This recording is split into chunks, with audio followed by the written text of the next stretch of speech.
महाराष्ट्र राज्य मार्ग परिवहन महामंडळामध्ये संयुक्त कृती समिती गठन करण्यात आलेली आहे। या समितीच्या माध्यमातून जो मसुदा सादर करण्यात आला, सरकारी कर्मचाऱ्याप्रमाणे राज्य सरकारी कर्मचाऱ्याप्रमाणे एसटी कर्मचाऱ्यांना वेतन मिळावं या कामी, त्या अनुषंगाने दिनांक 7 ऑगस्ट 24 रोजी मंत्रालय येथे माननीय मुख्यमंत्री श्री शिंदे साहेब व दोन्ही उपमुख्यमंत्री यांच्या उपस्थितीमध्ये बैठक संपन्न झाली। त्यामध्ये एक रोडमॅप ठरवण्यात आला आणि 20 तारखेला या पगारवाढीच्या आणि राज्य सरकारी कर्मचाऱ्यांच्या अनुषंगाने अंतिम बैठक आयोजित करण्याचा शुद्धीपत्रक शासनामार्फत काढण्यात आलं।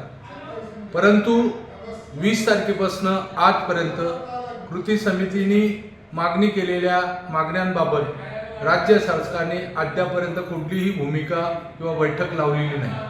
आम्ही या अनुषंगाने गर्दीचा इशारा देऊ शकतो की शासनाने तात्काळ या आठवड्याच्या आत बैठक आयोजित करून आम्ही जो काही अंतिम नोटीस दिलेली आहे त्या नोटीसच्या अनुषंगाने आम्हाला दिनांक 3 सप्टेंबर 24 रोजी आंदोलन करण्यास भाग पाडू नये, अन्यथा चांद्यापासून बांद्यापर्यंतचा उभ्या महाराष्ट्रात आणि ऐन गणपतीमध्ये सदरचं एसटीचं चाक थांबल्यास याची संपूर्ण जबाबदारी राज्य शासनाची असेल, या अनुषंगाने या ठिकाणी इशारा देण्यात येत आहे। तरी सन्माननीय मुख्यमंत्री यांना विनंती करतो की आपण येत्या आठवड्याभरामध्ये कृती समिती समेत अंतिम बैठक घेऊन राज्य परिवहन महामंडळातल्या कर्मचाऱ्यांना शासन राज्य सरकारी कर्मचाऱ्याप्रमाणे वेतन देण्याचा अंतिम आदेश प्रसारित करावे ही कळकळीची विनंती। एबीपी माझा,